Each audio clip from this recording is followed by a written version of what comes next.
Share ko lang po sa inyo mga boss kung paano natin ma-connect ang ating satellite box sa TV. Kasi ang nakalagay sa TV ay no signal. Pero yung satellite box, mayroon namang ilaw na green. Yung green na yan ay sa signal.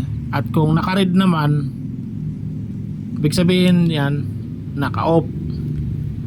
Yan din ang dahilan kung bakit no signal lang nakalagay sa TV, dahil naka-off ang satellite box. I-press lang natin ang power on. Ito. Kaya dito sa remote, ito, i-power lang natin para mag green. Ngayon kung walang green, ibig sabihin yan walang signal ang ating antenna, kailangan pa yun ayusin. Pero dito, kaya ito no signal dahil hindi lang naka-connect ang satellite sa TV, hindi naka-settings. At ang isang dahilan dyan, baka mali yung RCA jack na ginamit.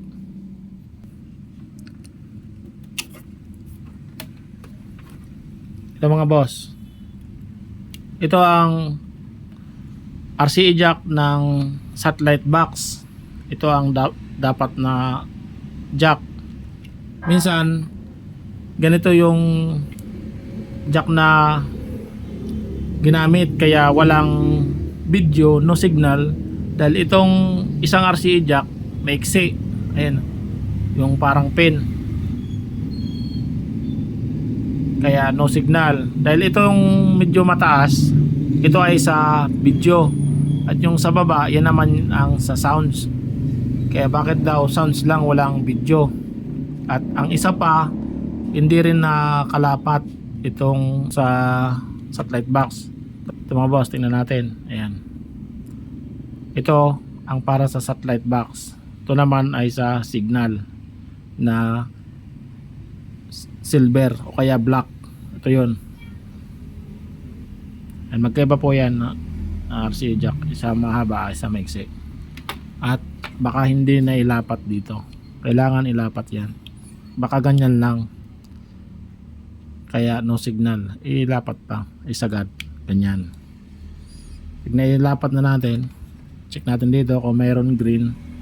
At ito, kailangan maayos din ang pagka-connect nito sa TV.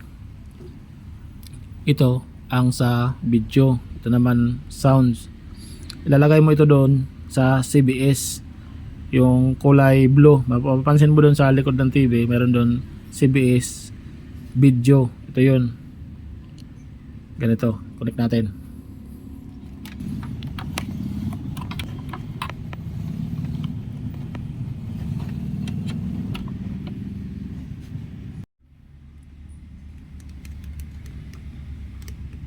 Ay mga boss, na-connect na natin ang RCA jack sa likod ng TV at dito sa satellite box. Pero bakit daw no signal pa rin ang naka-display sa TV? Ngayon, gamit tayo ng remote ng TV. Ito, hanapin natin ang input o kaya source dito sa remote ng TV. Ito, press ang input o kaya source. Ayan, ay naka-display. Nakalagay siya sa HDMI. Ilalagay mo doon sa EB, dahil yung ginamit natin na video connection ay RCA jack. Ito, lagay mo siya sa EB, audio video, tapos okay. Ayan,